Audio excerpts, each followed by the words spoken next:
ఊకదంపుడు ఉపన్యాసం అర్జునుడంట. నేను చెప్పా, నువ్వు అర్జునుడు కాదయ్యా, అక్రమార్జునుడివి, రాష్ట్రాన్ని దోచేసిన బకాసురుడివి. బకాసురుడు ఏం చేశాడో ఒక్కసారి గుర్తెచ్చుకోండి. దొంగ యజ్ఞం చేశాడు, శివుడి పూజ చేశాడు. శివుడు ప్రత్యక్షమై నీకే కోరిక కావాలో కోరుకోమంటే నేను ఎవరి నెత్తిపైన చేయి పెడితే వాళ్ళు భస్మం అయిపోవాలని కోరుకున్నాడు. మీరు కూడా ఊరూరు తిరిగి నెత్తిన చేయి పెట్టి బుగ్గలు నిమిడితే ఐస్ అయిపోయారు మా ఈ ప్రజానీకం అంతా. ఓటేయమంటే ఓట్లు వేశారు.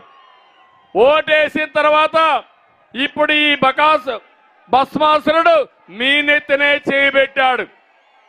నేను ఒకటే విజ్ఞప్తి చేస్తున్నా, రేపు ఎన్నికల్లో మీ నెత్తిన చెయ్యబెట్టి మీకు అన్యాయం చేసిన ఈ భస్మాసురుణ్ణి ఓటు ద్వారా ఓడిస్తామని గట్టిగా మీరందరూ శపథం చేయాలి. నేను అడుగుతున్నా, అందరికీ కష్టాలున్నాయి, ఉన్నాయా లేదా అని మిమ్మల్ని అడుగుతున్నా. నవరత్నాలు అన్నాడు, మీ జీవితాల్లో మార్పు వచ్చిందా అని అడుగుతున్నా మిమ్మల్ని. ఏ తమ్ముడికైనా ఉద్యోగం వచ్చిందా అని అడుగుతున్నా ఈ కొండే వాళ్ళందరినీ. ప్రతి సంవత్సరం జాబ్ క్యాలెండర్ అన్నాడు, పెట్టాడా అని మిమ్మల్ని అడుగుతున్నా. 5 ఏళ్ళు అయిపోయింది, 5 జనవరిలు అయిపోయినాయి. ఇంకెప్పుడు పెడతావు జగన్మోహన్ రెడ్డిని అడుగుతున్నా. అందుకని సూపర్ 6 అనే ప్రోగ్రాం ద్వారా నేను మీ ముందుకు వచ్చాను. ఒకటే హామీ ఇస్తున్నా, యువత ఉద్యోగాలు ఇప్పించే బాధ్యత మాది, తెలుగుదేశం జనసేన. 5 సంవత్సరాల్లో సంవత్సరానికి 4 లక్షల ఉద్యోగాలు, 20 లక్షల ఉద్యోగాలు మీకు ఇప్పించే బాధ్యత మేము తీసుకుంటాం. తమ్ముళ్ళు మీరు సిద్ధంగా ఉన్నారా అని మిమ్మల్ని అడుగుతున్నా.